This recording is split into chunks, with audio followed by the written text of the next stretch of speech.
122واں زبور۔ یروشلیم کی تعریف و توصیف۔ میں خوش ہوا جب وہ مجھ سے کہنے لگے، آؤ خداوند کے گھر چلیں۔ اے یروشلیم، ہمارے قدم تیرے پھاٹکوں کے اندر ہیں۔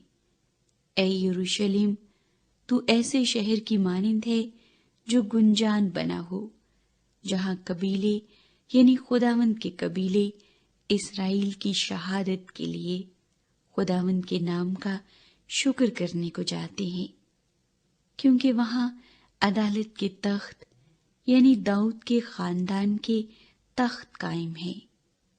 یروشلیم کی سلامتی کی دعا کرو، وہ جو تجھ سے محبت رکھتے ہیں اقبال مند ہوں گے۔ تیری فصیل کے اندر سلامتی اور تیرے محلوں میں اقبال مندی ہو۔ میں اپنے بھائیوں اور دوستوں کی خاطر اب کہوں گا، تجھ میں سلامتی رہے۔